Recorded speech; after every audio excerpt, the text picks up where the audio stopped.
Salut mes chers élèves. Dans notre cours d'analyse d'aujourd'hui, nous allons travailler sur l'équation avec la fonction logarithme népérien.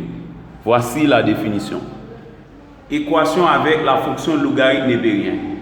Pour résoudre une équation avec la fonction logarithme népérien, on étudie d'abord les contraintes sur l'inconnu, puis on ramène l'équation si possible sous la forme ln A égale à ln B avec AB appartient à R star plus, c'est-à-dire A et B strictement positifs. Ok, donc normalement, pour résoudre l'équation sur la fonction logarithme népérienne, d'abord, ce n'est pas comme toutes les équations. Ordinairement, on commence par résoudre l'équation, mais pour la fonction logarithme népérienne, il faut commencer avec l'étude des contraintes sur l'inconnu. Parce que lorsqu'on a ln quelque chose, ça n'a pas de sens si la chose qu'on va prendre et qu'on va trouver son image par la fonction ln n'est pas strictement positive. Eh bien, pour résoudre une telle équation, il faut commencer par étudier les contraintes. C'est-à-dire, si on a ln A est supérieur à 0. ln B est supérieur à 0. ln C est supérieur à 0. Eh bien, toutes ces conditions posées vont nous permettre de trouver une solution. Cette solution-là n'est pas la solution de l'équation, mais l'intervalle dans lequel on va trouver la solution de l'équation. On l'appelle le domaine de validité. Ok? C'est à partir de ce domaine de validité, vous allez savoir quelle valeur qu'on doit accepter, quelle valeur qu'on doit rejeter. Ok? Maintenant, nous avons vu également que la fonction logarithme népérien, c'est une fonction qui est bijective sur R star plus. Eh bien, puisque A et B sont sur R star plus, eh bien, dire que ln A est égal à ln B, c'est dire que A est égal à B. Parce que, puisque la fonction est bijective sur R star plus, la fonction ln, eh bien, une fonction qui est bijective, c'est une fonction qui est à la fois injective et surjective.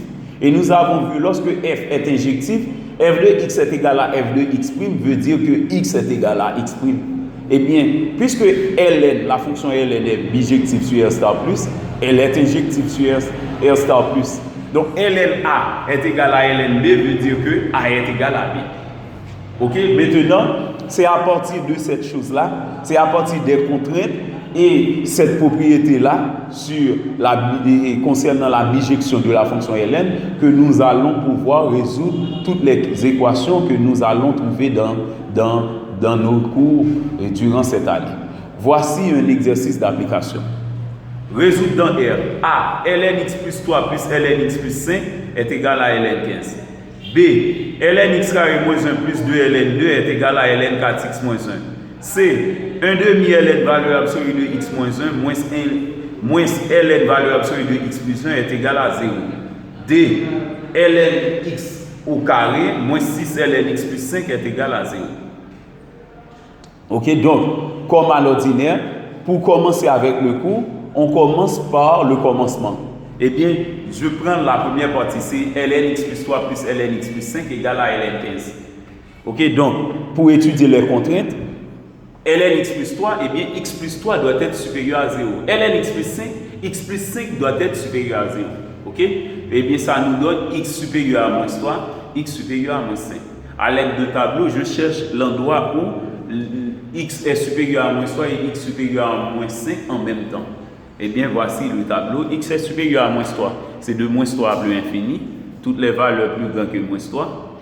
X supérieur à moins 5, c'est moins 5 à plus infini. Ce sont toutes les valeurs supérieures à moins 5. Eh bien, l'intersection, c'est moins 3 à plus l'infini. Donc, le domaine de validité, c'est moins 3 à plus l'infini. Ok? Maintenant, puisqu'on connaît le domaine de validité, eh bien, on va résoudre l'équation à présent. ln x plus 3 plus ln x plus 5 égale à ln 15. Eh bien, on a ln A plus ln B. ln A plus ln B, eh bien, au cas que A et B sont strictement positifs, ln A plus ln B donne ln AB. Donc, c'est ln x plus 3 par x plus 5 donne ln 15. Ok? Parce que ln A plus ln B donne ln A par B. Ok? ln A plus ln B donne ln A par B. Ok, donc c'est cette propriété-là qui nous permet de transformer l'équation sous la forme ln A égale à ln B. Ok, suivant la théorie, il faut rendre l'équation sous la forme ln A égale à ln B. Eh bien, c'est à l'aide de cette propriété-là, ln A plus ln B est égal à ln A par B. Donc, on a ln quelque chose égal à ln quelque chose. Eh bien, puisque la fonction ln est bijective sur R star plus, eh bien, on peut en déduire que x plus 3 par x plus 5 est égal à 15. Maintenant, je développe, c'est x carré plus 5x plus 3x plus 15 est égal à 15. Maintenant, je simplifie par 15 parce que n'importe quel endroit que je transpose 15, je vais avoir 0.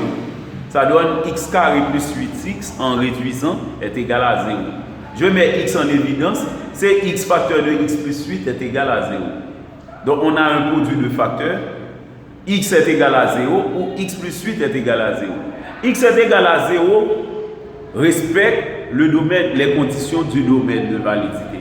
Parce que de moins soit à plus infini, on passe nécessairement par 0. Donc 0 est acceptable. Mais moins 8 est à rejeter. Parce que x plus 8 est égal à 0, donne x égale à moins 8. Moins 8 est à rejeter. Pourquoi? Parce que moins 8 est beaucoup plus petit que moins 3. Donc moins 8 n'est pas dans l'intervalle. Même moins 3 n'est pas dans l'intervalle. Voire moins 8. Or, moins 8 est plus petit que moins 5. Même moins 5 n'est pas dans l'intervalle. Même moins 3 n'est pas dans l'intervalle. Donc, moins 8 est à rejeter. Donc, l'unique solution, c'est 0. Et bien, l'ensemble des solutions, c'est le singleton 0. OK? On continue avec la partie B. La partie B, c'est ln x carré moins 1 plus 2 ln 2 est égal à ln 4x moins 1. OK? Puisque on a ln x carré moins 1, pour contrainte, x carré moins 1 doit être supérieur à 0. ln 4x moins 1, 4x moins 1 doit être supérieur à 0. Eh bien, on a x carré moins 1 supérieur à 0. Nous allons travailler dans la première partie. Dans 1, x carré moins 1 supérieur à 0. Je pose x carré moins 1 égale à 0, ça donne x carré égale à 1. X est égal à plus ou moins 1. Donc, on trouve les 0 de x carré moins 1. Maintenant, nous allons chercher les 0 de la deuxième partie. 4x moins 1 est supérieur à 0 dans 2. OK, dans 2, 4x moins 1 est supérieur à 0. Donc, j'annule 4x moins 1, ça donne 4x moins 1 égale à 0, c'est-à-dire x est égal à 1k. C'est-à-dire 4x est égal à 1, x est égal à 1k. Maintenant, je mets toutes ces valeurs dans un seul tableau. Moins 1, 1 quart, 1 dans l'ordre croissant. OK, entre moins l'infini et plus l'infini. X carré moins 1 s'annule pour moins 1 et 1. Le signe de A plus aux deux extrémités, le signe contraire de A moins au milieu. 4x moins 1 s'annule pour 1 quart. Le signe de A c'est plus à droite, puisqu'il s'agit d'un binôme, et le signe contraire de A moins à gauche. OK? Maintenant, ce qui nous intéresse dans cette partie, c'est l'endroit où x carré moins 1 et 4x moins 1 est à la fois strictement positif. Donc, suivant le tableau, c'est seulement dans l'intervalle 1 à plus l'infini que cela est vérifié. Donc, le domaine de validité, c'est 1 à plus l'infini. 1 à plus l'infini, c'est bien le domaine de validité. Maintenant, puisque le domaine de validité, c'est 1 à plus l'infini, eh bien, nous allons résoudre l'équation dans l'intervalle 1 à plus l'infini. On a ln x carré moins 1 plus 2 ln 2 est égal à ln 4x moins 1. OK, maintenant, ln x carré moins 1 plus 2 ln 2, suivant la propriété, ln a exposant m donne m ln a. Eh bien, si on a m ln a, on peut transformer ça en ln a exposant m. Donc, 2 ln 2 est transformé en ln 2 exposant 2. OK? C'est seulement dans cette partie-là qu'on travaille. Les autres parties restent telles qu'elles étaient. Maintenant, ln 2 exposant 2 donne ln 4. Maintenant, on a ln a plus ln b. On peut transformer ça avec la propriété ln a plus ln b. ln a plus ln b peut être transformé en ln a par b. OK, est égal à ln 4x moins 1. Donc, en chassant les parenthèses, ça donne 4x carré moins 4. ln 4x carré moins 4 est égal à ln 4x moins 1. Donc, suivant la propriété, puisque la fonction logarithmique est bijective sur R star plus, ln a égale à ln b, ceci est seulement si a est égal à b. Eh bien, ln 4x carré moins 4 est égal à ln 4x moins 1, ceci est seulement si 4x carré moins 4 est égal à 4x moins 1. Maintenant, je transpose 4x carré moins 4 moins 4x plus 1 est égal à 0. Je fais la somme. Donc, après avoir effectué la somme, c'est-à-dire je fais la réduction, et mais maintenant, j'ordonne suivant la puissance décroissante de x. C'est 4x carré moins 4x moins 3 égale à 0. Donc, on trouve à présent une équation du second degré. Ok, dans cette équation du second degré, le coefficient x est pair, c'est b. Lorsque b est pair, on peut appliquer la formule delta prime égale à b prime carré moins ac, avec b prime la moitié de b. C'est pourquoi je remplace b prime par la moitié de b qui donne moins 2 carré moins ac. AC 4, c c'est moins 3. Donc ça donne 4 plus 12 qui donne 16. La racine carrée de delta prime donne 4. Maintenant, lorsqu'on calcule delta, on fait sur 2a. On prend plus racine carrée de delta sur 2a. Mais lorsque c'est delta prime, on fait moins b prime plus racine carrée de delta prime sur a. B prime c'était moins 2, moins b prime devient 2, plus racine carrée de delta qui donne 4 sur a. Ça donne 6 quarts, soit 3 demi. L'autre cas, c'est moins b prime moins racine carrée de delta prime sur a. Ça donne c'est 2 moins 4 sur 4 qui donne moins 2 quarts, soit moins 1 demi. Ok, suivant les conditions préposées, 3 demi appartient à l'intervalle 1 à plus infini. Parce que 3 demi, c'est 1,5. Eh bien, 1,5 appartient à cet intervalle. Mais cependant, moins 1 demi n'appartient pas à cet intervalle. Parce que cet intervalle ne contient pas de valeur négative. Eh bien, pour ce fait, de ce fait, on peut dire que 3 demi est acceptable, moins 1 demi est à rejeter. Ok? Et donc, l'unique solution, c'est 3 demi. Ok? C'est encore un singleton, c'est 3 demi. La troisième partie, c'est 1 demi ln valeur absolue de x moins 1 moins ln valeur absolue de x plus 1 est égal à 0. Comme à l'ordinaire, on étudie les contraintes sur l'inconnu x. Ok, donc, nous avons vu que lorsqu'on a ln quelque chose, cette chose doit être strictement positive. Avec la valeur absolue, c'est déjà positif. Mais la valeur absolue de réel n'est pas toujours strictement positive. Ça pourrait être nul également. Mais puisque ln 0 n'existe pas, ok, eh bien, ce qui nous empêche de dire que valeur absolue de x moins 1 est strictement positif, c'est lorsque x moins 1 est égal à 0. X moins 1 peut être égal à 0 pour la valeur absolue, mais pour ln, ça ne peut être égal à 0. Eh bien, de ce fait, je pose x moins 1 différent de 0, x plus 1 différent de 0. C'est seulement ce cas qui pourrait empêcher l'existence de ln, valeur absolue de x moins 1, et de ln, valeur absolue de x plus 1. Au cas que x moins 1 et x plus 1 ne soient pas différents de 0, donc l'équation n'aura pas de sens. Eh bien, c'est pourquoi x est différent de 1, x est différent de moins 1. Donc, le domaine de validité, c'est tout l'ensemble des réels, sauf 1 et moins 1. Eh bien, nous allons résoudre l'équation suivant cette étude, ok? Suivant l'étude des contraintes. Eh bien, on a 1 demi ln valeur absolue de x moins 1 moins ln valeur absolue de x plus 1 égale à 0. Je transpose, c'est 1 demi ln valeur absolue de x moins 1 est égal à ln valeur absolue de x plus 1. Je multiplie les deux membres par 2. ln valeur absolue de x moins 1 est égal à 2 fois ln valeur absolue de x plus 1. Ok, je multiplie les deux membres par 2.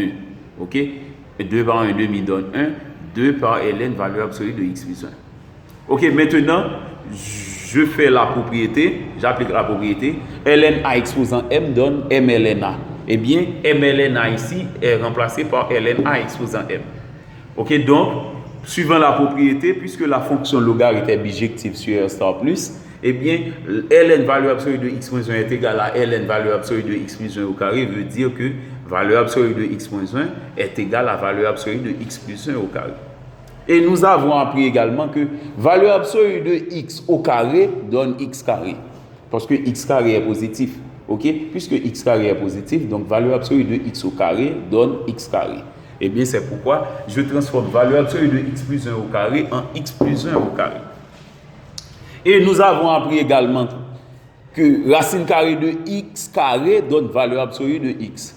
Et de ce fait, on peut remplacer valeur absolue de x par racine carrée de x carré. eh bien, on peut en remplacer également valeur absolue de x moins 1 par racine carrée de x moins 1 au carré. Donc, racine carrée de x moins 1 au carré donne x plus 1 au carré. OK? C'est la nouvelle équation. Arrivé ici, je lève les deux membres au carré. Racine carrée de x moins 1 au carré donne x moins 1 au carré. Racine x plus 1 au carré donne x plus 1 exposant 4. Je transpose x moins 1 au carré moins x plus 1 exposant 4 est égal à 0. Donc, je fais apparaître la différence de deux carrés. C'est x moins 1 au carré moins x plus 1 au carré est égal à 0. Donc, nous avons appris, lorsqu'on a la différence de deux carrés, a carré moins b carré, on peut factoriser ça comme étant a plus b, facteur de a moins b. Eh bien, ici, a pour nous, c'est 1x moins 1, b, c'est x plus 1 au carré. Eh bien, c'est a plus b, facteur de a moins b. OK, maintenant, on développe, c'est x moins 1 plus x carré plus 2x plus 1. L'autre partie, c'est x moins 1 moins facteur de x carré plus 2x plus 1. X carré plus 2x plus 1 n'est autre que le développement de x plus 1 au carré. OK, dans cette partie, ça donne x carré plus 3x moins 1 plus 1 donne 0. Donc, c'est x carré plus 3x uniquement. Et dans cette partie, c'est x moins 1. Je fais entrer le signe moins par distributivité. Ça donne moins x carré moins 2x moins 1. À présent, je fais une nouvelle réduction. Dans cette partie, je remarque qu'il y a x carré plus 3x. Je mets x en évidence. C'est x facteur de x plus 3. Mais dans cette partie, je fais une réduction et j'ordonne suivant la puissance décroissante de x. Donc, ça donne c'est moins x carré moins x moins 2. OK? Je fais la réduction et j'ordonne. Égal à 0. OK? Maintenant, on a une équation produit. On annule chaque facteur séparément. X est égal à 0. X plus 3 est égal à 0. Moins x carré moins x moins 2 est égal à 0. X égale à 0, c'est acceptable parce que le domaine donne R privé de 1 moins 1. Puisque 0 ne contredit pas à la condition posée, donc 0 est acceptable. X plus 3 égale à 0, x est égal à moins 3. C'est encore acceptable parce que moins 3 n'est pas égal à ni 1 ni moins 1. Moins x carré moins x moins 2 égale à 0, ça donne x carré plus x plus 2 égale à 0. X carré plus x plus 2 égale à 0. En multipliant par moins 1, nous donne une équation du second degré à résoudre. Eh bien, c'est x carré plus x plus 2 égale à 0. On calcule le discriminant delta, c'est b carré moins 4ac. Eh bien, b, on identifie b, c'est 1, a, c'est 1, c, c'est 2. Donc, c'est 1 au carré moins 4 par 1 par 2. Donc, ça donne 1 moins 8. 1 moins 8 n'est autre que moins 7 qui est strictement négatif. Nous avons vu dans les conditions pour la résolution d'une équation du second degré, lorsque delta est strictement négatif, on dit qu'il n'y a pas de solution dans R. Eh bien, pas de racine réelle pour cette équation. Eh bien, les deux autres solutions sont les seules à considérer. C'est 0 et moins 3. Eh bien, l'ensemble des solutions, c'est la paire 0 moins 3. OK, donc, et normalement, si vous voyez que les démarches que j'utilise dans cet exercice, si vous ne les comprenez pas assez bien, vous pouvez m'envoyer des suggestions ou me poser, et vous pouvez me poser des questions. Je serai très content de vous les répondre. Et si vous n'êtes pas encore abonné avec mon channel, vous êtes prié de le faire dès maintenant. OK, donc c'est ainsi que vous allez pouvoir m'encourager et c'est ainsi que nous allons former ensemble une équipe. OK, et voilà. Eh bien, de ce fait, nous allons continuer avec le cours, mais c'est le dernier exercice. C'est un exercice beaucoup plus délicat que les autres. Et cet exercice, c'est une forme qu'on trouve très facilement dans le cours d'analyse. Lorsqu'on a ln x au carré moins 6 ln x plus 5 égale à 0. OK, donc, comme à l'ordinaire, on commence avec l'étude des contraintes sur l'inconnu x. On a ln x ici, ln x. Ln x dans les deux cas, eh bien, pour étudier les contraintes, on pose x supérieur à 0. Parce que ln x n'existe pas si x ne soit pas supérieur à 0. Eh bien, x est supérieur à 0, ça nous donne directement l'intervalle 0 à plus l'infini ouvrir sur 0. L'intervalle est ouvert sur 0. Ok, maintenant, si vous remarquez bien dans cette équation, c'est comme si on avait une équation du second degré. C'est comme si on avait x carré moins 6x plus 5 égale 0. Eh bien, ici, l'inconnu n'est plus x, c'est ln x. Eh bien, on fait un changement de variable. On pose ln x égale à t, où t est un réel. Ok? Maintenant, à la place de ln x, on a t, eh bien, ça donne t carré moins 6t plus 5 égale à 0. Puisqu'il s'agit d'une équation du second degré, donc on peut utiliser la formule de discriminant delta, mais avec un cas particulier, en faisant la somme des coefficients, on remarque que ça donne 0. A plus B plus C donne 0. La règle nous dit que lorsque A plus B plus C donne 0, l'une des racines donne 1, l'autre donne C sur A. C c'est 5, A c'est 1, 5 sur 1 donne 5. Donc T donne 1, T donne 5. Eh bien, on peut revenir à l'équation. Puisque ln x donne t, t donne 1, t donne 5, eh bien, on peut avoir ln x donne 1 ou ln x donne 5. Nous avons vu dans la définition de la fonction logarithme népérien, et était la base de la fonction logarithme népérien. Avec ln e donne 1. Eh bien, si ln x donne 1, eh bien, c'est sans doute ln x donne ln e. Ok, on ramène l'équation sous la forme ln x égale à ln a pour la résoudre.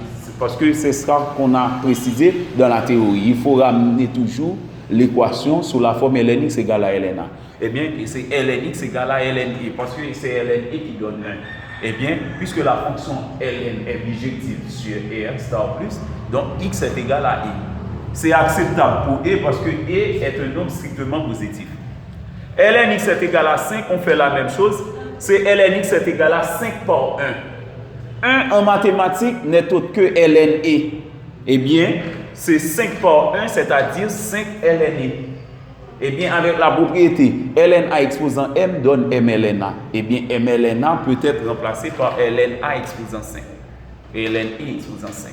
Donc, 5 ln e, c'est ln e exposant 5. Avec la propriété ln a exposant m est égal à m ln a. Maintenant, puisque la fonction ln est bijective sur r star plus, on peut dire que si ln x est égal à ln e exposant 5, donc x est égal à e exposant 5.